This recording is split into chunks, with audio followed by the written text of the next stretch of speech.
Mahal! Magandang umaga, mahal. Tapos na ba yung bota ko, mahal? Kakailanganin ko pa kasi yan kasi mag-aararo pa sa bukid. Ano to? Ang bota, may butas pa rin?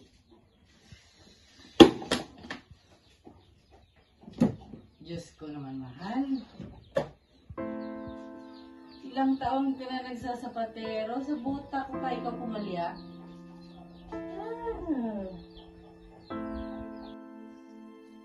Ako pa naman ito naturing ng ama. Pero kay simple-simple ka isang kailingan di man lang mapagbigyan. Araw-araw, nagbibilad para sa mga anak, para may pangtustos. Simpleng kailingan, di magawa, di mapagpahalagahan.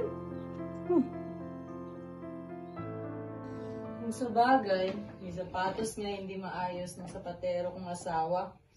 Makainom na nga lang. May barya ka pa ba dyan?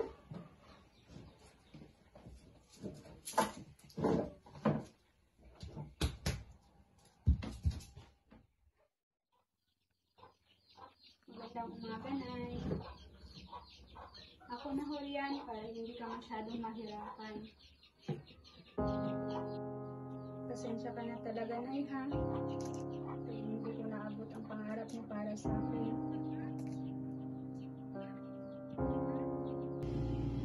Ako'y aakyat na sana upang rurok ng tagumpay ay maabot. Ngunit, iba palang biyaya ang dumating. Sa hindi inaasahang pagkakataon, saka naman sumulpot ang biyayang hindi ko inaasahan. Noong unay, nagdalawang isip.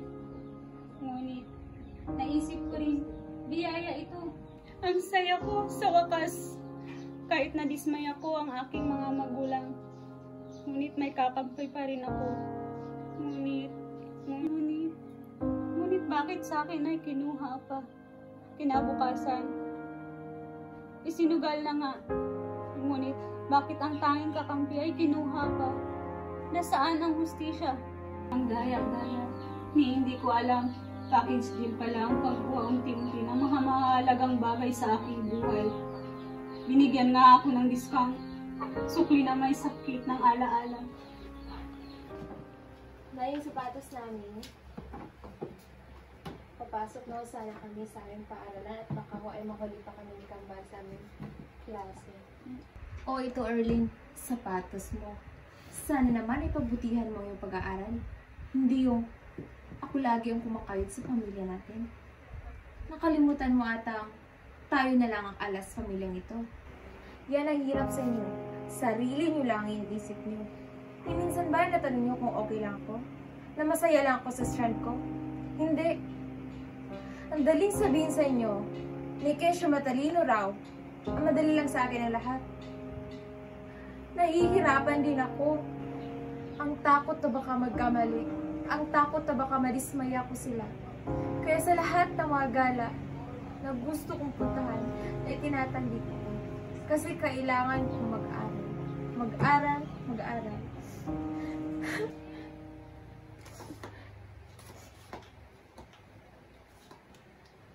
Gasgas na ang linyang yan, Gina.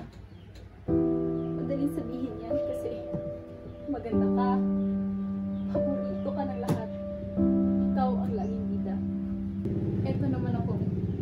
Todo habang sa'yo. Ngunit, minsan, hindi ako nakapantay dyan sa galing mo. Kaunting barya na nga lang hinihingi, hindi pa ibibigay. Ano yan? May favoritism? Eh di sana, nag-anak na lang kayo ng single season para walang jealous season na magaganap, diba? Tapos, papagalitan ako kasi cutting ako ng cutting sa klase. Eh, sino ba naman gaganang pumasok sa eskwela kung pag-uwi mo sa bahay ay ang maririnig mo lang? Kesyo, gayahin mo ang kambal mo. Tuto ka sa eskwela. Eh, paano naman natin maaabot ang happiness season kung serious season tayo sa buhay? Kita mo to? Pati pag pagpapa-beautician ay ginawa ko na. Baka sakaling nagkulang ako sa palumete. Naway, mapansin din ka lang na, diba? Like color, kahit cutting ng cutting, ay may feeling season din tong kambal mo.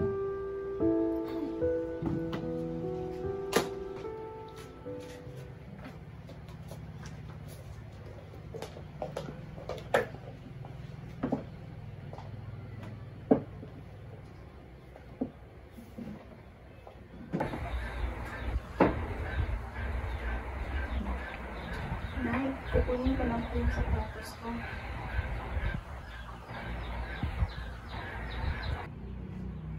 Sa oras na takip silim at sumapit, sa harap ng pamilya ay nagmumukhang sinungaling. Ang paalam lamang ay gagala, ngunit sa lugar at ilaw ay patay sindi na punta. Hindi ko inakalang ganito ang kahahantungan ko. Isang anak lang naman na nangangarap na maiahon ng pamilya sa hirap. Ngunit, imbis na salipin, ay itinulak pa sa bangin. Ganito pala ang ibig sabihin ng kapit kapatalim. Sa oras na bukang liwayway ay sumapit, bahoy sinasabon at katig na agamot. Tingin nila sa akin ay putik. Imahe ko'y nilalait, ngunit iniis ko lahat ng sakit. Sumasayaw na ganito lamang sinusuot. Palikuran man ang lahat, kahit marumi, sa butas ng karayo, ay handang pasukin para sa pamilya.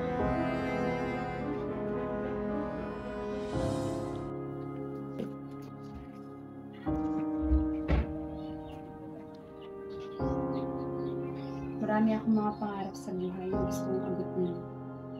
Pero dahil maalam na patay, sa sakramento ng kasal ay hindi ko na naabot ang mundo. Pinangako ang magandang buhay, pero sa huli, kabaliktaran ng mga nismiti.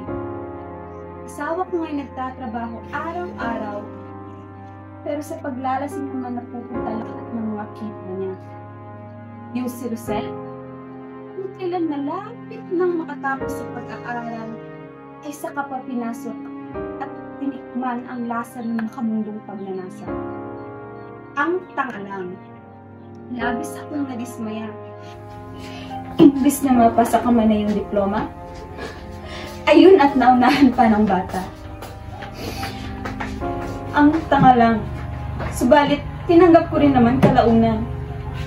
Ang saya ko na. Sobrang saya ko na. Subalit nakapagtataka kasi kinuha pa niya. Mabuti na lang at may vina ako. Yung pinaka-paborito kong anak. Ni minsan ay hindi ako binigyan ng sakit sa ulo. Pinakamagaling at pinakamatalino sa klase. Subalit kapalit din pala ng mga iyon ay ang bigat na lagi niyang pasan. Nang minsan narinig ko siya humihikbi sa loob ng kanyang silid.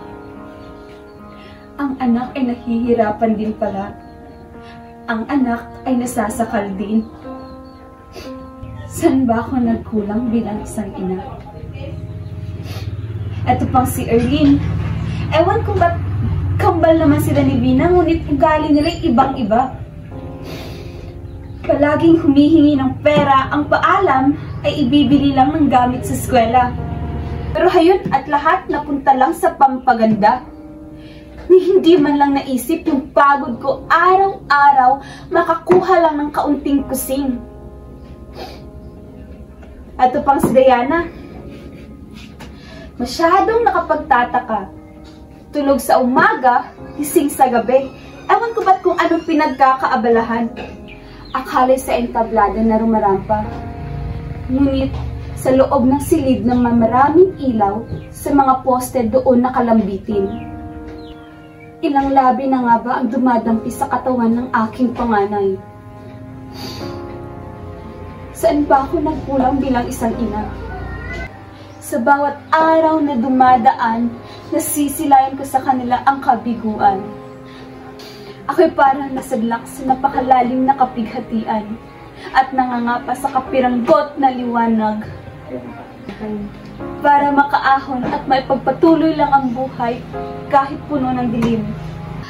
Ay aking kakayanin para lang magampanan ang aking tungkulin bilang isang ilaw ng tahanan.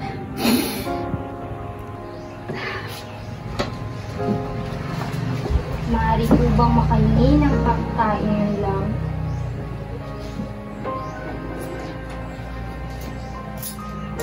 Salamat po. Teka, Alusin. Ano't umiiyak ka po? Okay lang yan. Sawari ko, alam ko na ang dahilan kung bakit kayo umiiyak. Palagay ko, mga anak niya na naman yung dahilan. Ang swerte nga po nila kasi may natutuluyan sila. May kinakain, hindi kagaya ko. Laging kumakalam yung sikmura ko. Naghahangad na sana makakain ng masarap na pagkain, masarap na ulam gaya ng mga yung sa kalendarya. Pinapangarap ko lagi yun. Kaso wala akong magulang. Walang makapagbibigay nun sa akin. Kung sana lang, hindi ako iniwan ng mga magulang ko. Hindi sana ako nagkaganito. Napakahirap naman kasi ng buhay ng walang magulang. Laging kumakalam yung sikmura ko. Hindi kagaya ko. Eto, palakad-lakad sa daan, sa ilalim ng napakainit na tirik ng araw. Sa katunayan, sumasakit na nga yung pa ako kasi wala akong tsinelas. Kung sana lang, hindi ako iniwan ng nanay ko, hindi sana ako nagkaganito. Sana magkaroon din ako niyan. Pero salamat po sa binigyan niyong pera, makakakain na po ako ngayon. Ay, Aling Lusing, tutuloy na po ako. Sandali lang. Ayan, para may tsinelas ka na.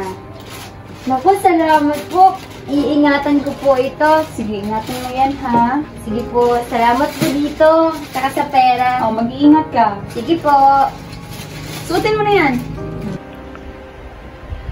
Ang mga sapatos na aking tinatahi, may iba't ibang hugis, iba't ibang kulay.